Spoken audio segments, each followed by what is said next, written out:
लोगों की ऐसी अवधारणा है कि दुनिया में जितने भी लोग हैं वह सभी स्वयं के बारे में सोचते हैं। स्वयं सुखी है या दुखी है, यदि दुखी है तो वह प्रसन्न कैसे हो, किसी अन्य की चिंता नहीं।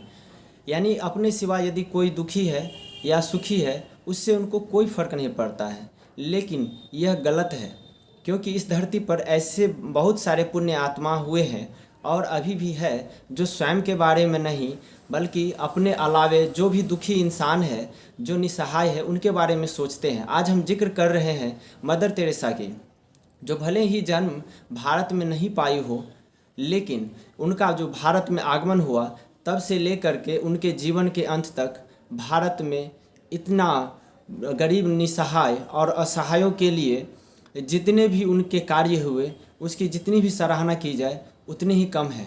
और इन्हीं के लिए, इन्हीं सब को देखते हुए, उनके अच्छे कर्म को देखते हुए, उनके कर्मों को देखते हुए भारत सरकार ने उनको अनेकों सम्मान दिए थे और अमेरिका ने भी उनको सम्मानित किया था। भारत में उनको पद्मश्री से लेकर के और उनको नोबेल पुरस्कार तक दिया गया था। शांति नोबेल पुरस्कार भी उन्हें दिया गया था। यह सभी अभी के समय में जैसा कि अवधारणा है उसको हम सही नहीं कह सकते हैं और अभी भी लोग हैं, लेकिन आज हम जिक्र कर रहे हैं जिनकी हम उन्हीं के बारे में बताएंगे। मदर तेरेसा की कोई अपनी संतान नहीं थी। वह जो है आजीवन शादी नहीं की हुई थी, लेकिन उनकी भले ही अपनी संतान न हो, लेकिन अपनी संतान नहीं होते हुए भी करोड़ों की माँ कहलाई। क्योंकि यहाँ पर जब वो कोलकाता आई थी, उनका जन्म जो है आज ही के दिन अर्थात 26 अगस्त को हुआ था और ईस्वी 1910 था। यानी 26 अगस्त 1910 में हुआ था, तुर्क साम्राज्य में हुआ था। लेकिन इनका भारत में आगमन कोलकाता के एक स्कूल में शिक्षिका में हुआ था और यह 1929 में आई थी और 1929 से अपने जीवन के अंतिम क्षण तक अर्थात 1997 5 सितंबर 1997 में उनका निधन हुआ था और वह पूरा जीवन भारत को समर्पित की हुई थी। भारत में उन्हें अनेकों सम्मान दिए गए और यह सम्मान उनके अच्छे नेक कार्य के लिए दिए गए थे। उनको नोबेल पुरस्कार, शांति नोबेल पुरस्कार और पद्मश्री पुरस्कार भी दिया गया था।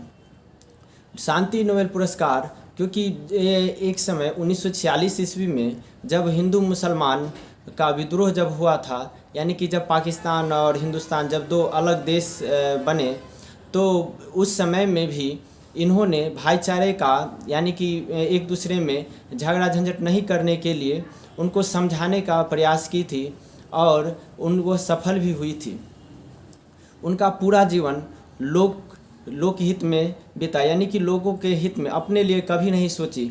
उनको जो शांति नोबेल पुरस्कार और अन्य पुरस्कार से जितने भी धन मिले थे, उस सभी धन को खुद के जीवन में नहीं उपयोग करके अन्य, यानी कि जो गरीब थे, जो निसहाय थे, उन सभी के ऊपर जो है उन सभी धनों को खर्च की हुई थी।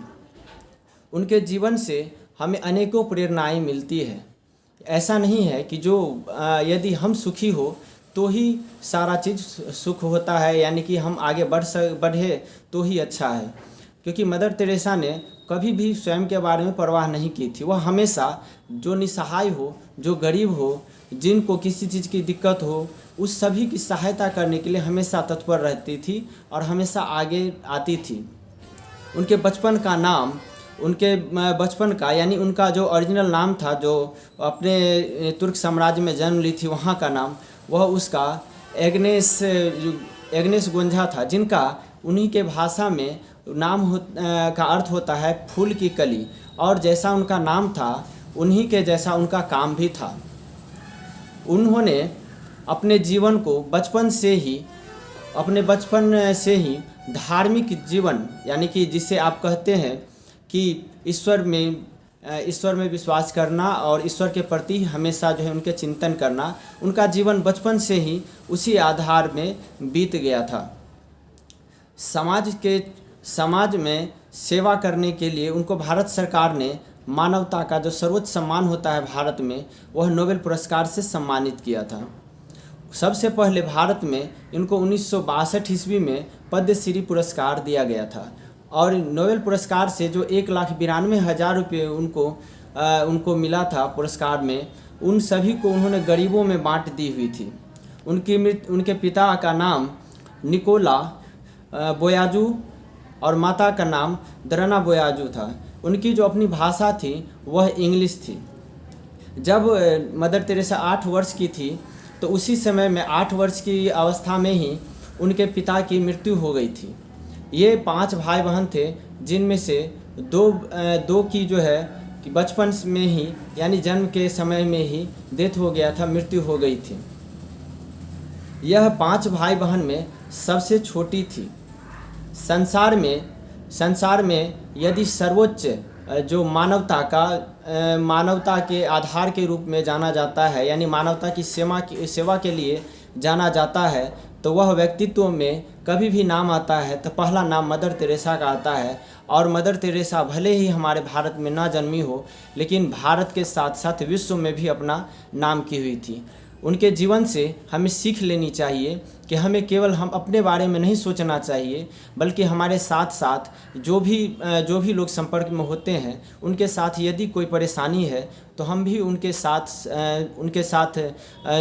उनको सहयोग करें और उनके दुख को बांटें। और सुख में तो सभी साथ देते हैं, दुख में साथ देना सबके बस की बात नहीं होती है। इनके लिए भी महान आत्मा की ज़रूरत होती है। तो अपने आत्मा को जगाइए और आज के दिन जो मदर तेरेसा, जिनको जो भारत में लाखों करोड़ों की माता बनी है, उनके जैसा अपने हृदय को बनाइए और अपना नाम भी रोशन करिए और मानवता का उद्धार कीजिए। बहुत बहुत धन्यवाद।